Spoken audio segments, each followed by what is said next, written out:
work done by variable force.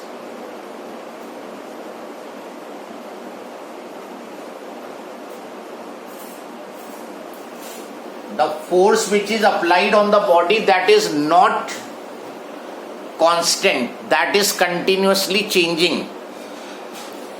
Then how you will find the work done? वैसे तो हम work done बड़े आराम से निकाल लेते थे, F into S into cos theta लगा देते थे, फोर्स इंटू डिस्प्लेसमेंट. लेकिन अगर फोर्स कांस्टेंट नहीं है तो फिर तुम क्या वैल्यू लोगे फोर्स की?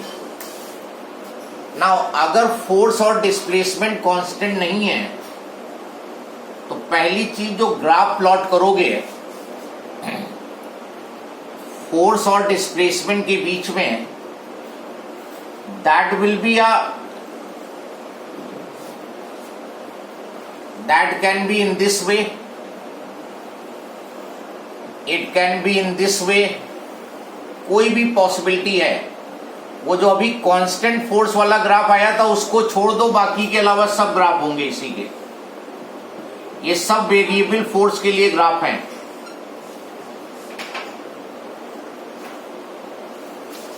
सब में देखो फोर्स बदल रहा है. फोर्स की वैल्यू यहां पे ये है, यहां पे ये है, इस डिस्प्लेसमेंट पे ये है. इसी तरह यहां भी फोर्स बदल रहा है. तो अगर फोर्स कांस्टेंट नहीं होगा तो ग्राफ फोर्स और डिस्प्लेसमेंट के बीच में can be straight line, can be curve, but not parallel to displacement axis. जो पिछले केस में आया था उस तरह का ग्राफ नहीं होगा.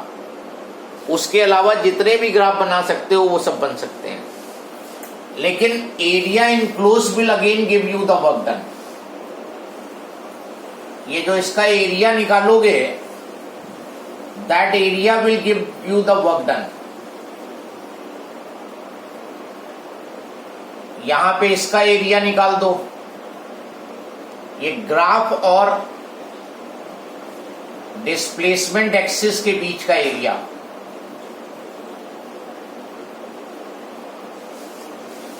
यहां पे ये एरिया फाइंड कर दो.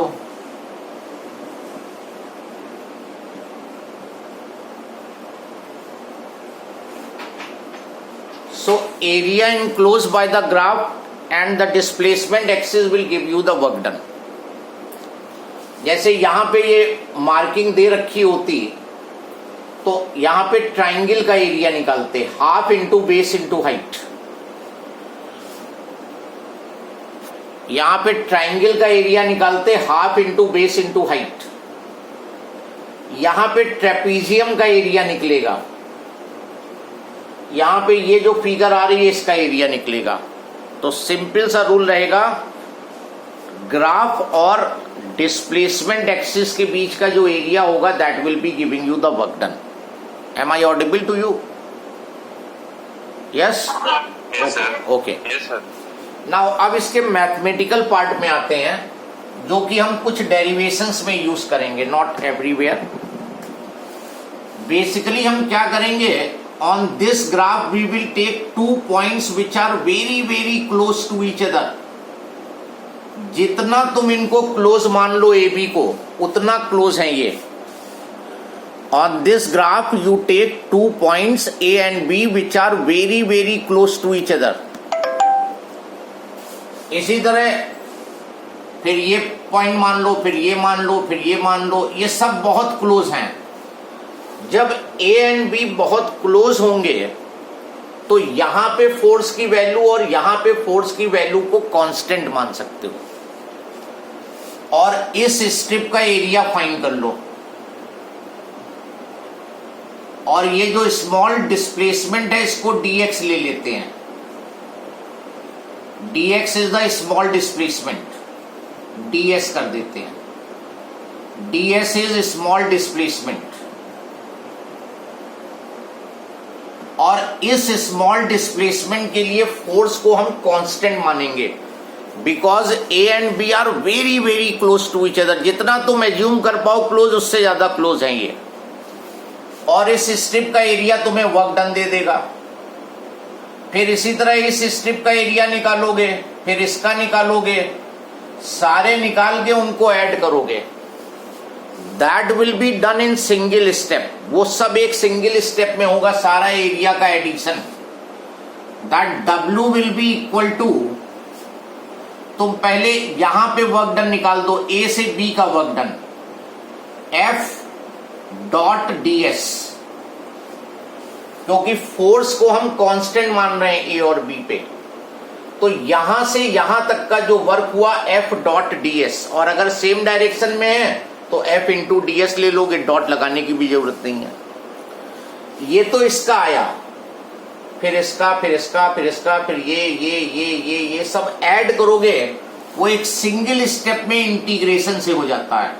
This is the sign for integration, this is integration sign. Integration यहीं पे मैं बता दूंगा कुछ फार्मूलों के साथ। इंटीग्रेशन साइन है ये। इंटीग्रेशन का मतलब होता है टू एड अप। इंटीग्रेशन का मतलब क्या होता है? टू एड अप, वैल्यूज को एड अप करना। जो सम्मेशन तुमने पढ़ा होगा लोअर क्लासेस में सिग्मा, वही सिग्मा यहां कैलकुलस फॉर्म में लिखा जाता है इंटीग्रेशन।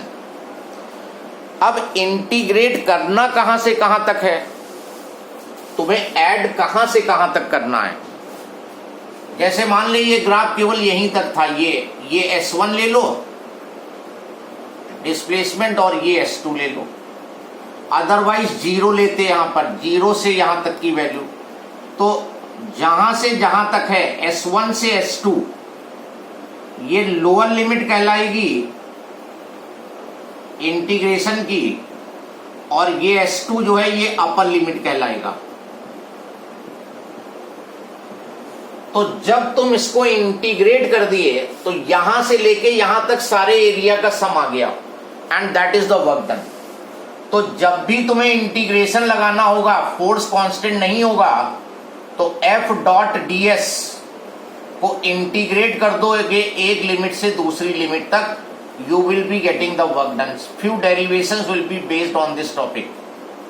तो वो बहुत ध्यान से समझ लेना, वो आ जाएगा इंटीग्रेशन तुरंत। पूरा इंटीग्रेशन में तो बहुत टाइम लगता है, क्योंकि हटा दिया गया है सिलेबस से, लेकिन बताना पड़ेगा, तो हम टाइम टू टाइम बताएंगे। तो अगर तुम्हें वर्क डन निकालना है when the force is not constant, तो you have to use this formula. अगर फोर्स कांस्टेंट है तो F डॉट ds से काम हो जाएगा, F डॉट s से हो जाएगा, और नहीं है तो स्मॉल डिस्प्लेसमेंट ds लो और F डॉट ds को S1 से S2 तक इंटीग्रेट करोगे। इसको पूरे एक्सप्रेशन को रीड करोगे, integration of F dot ds from S1 to S2, इसको रीड करोगे, पढ़ोगे ऐसे। This complete thing says that integration of F dot ds from S1 to S2, F dot ds का इंटीग्रेशन S1 से S2 तक, that will be giving work done from here to here। इस तरह से जब फोर्स कांस्टेंट नहीं होगा तो फिर तुम वर्क फाइंड करोगे। एक क्वेश्चन लिखो जरा। A ball of mass 200 gram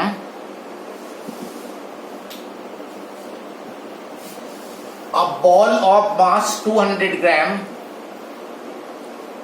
is raised to height 5 meter above the ground. Find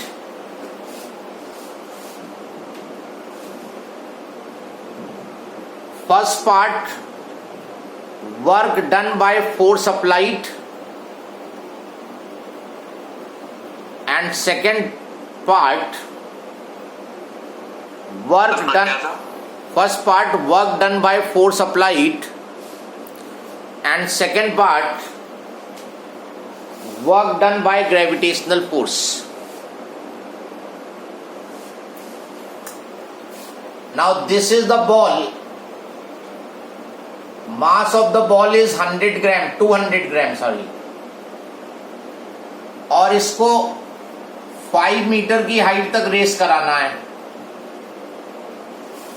अब क्वेश्चन कह रहा है work done by force applied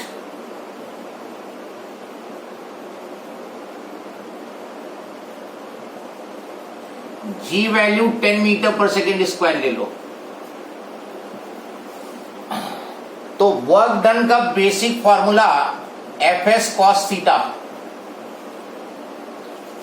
now इस बॉल का वेट नीचे एक्ट करेगा mg, और अगर तुमने इसको लिफ्ट कराना है ऊपर को तो कम से कम mg फोर्स लगाना पड़ेगा अपवर्ड डायरेक्शन में। तो इतना ही फोर्स तुम्हें ऊपर को लगाना पड़ेगा। ये F जो है फोर्स अप्लाइड हुआ, और ये mg जो हुआ ये ग्रेविटेशनल फोर्स हुआ।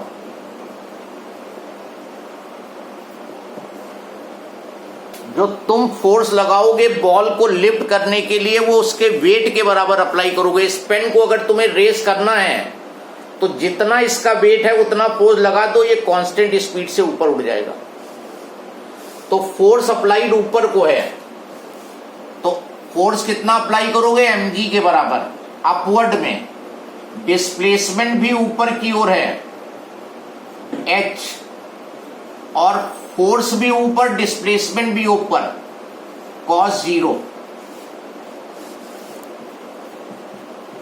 मास इज 0.2 kg में कन्वर्ट कर लिया, g 10 हो गया, हाइट 5 मीटर हो गई, cos 0 1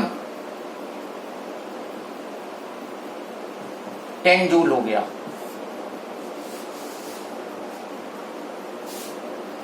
क्योंकि तुमने फोर्स भी ऊपर को लगाया, डिस्प्लेसमेंट भी ऊपर को हुआ, तो थीटा 0 हो गया।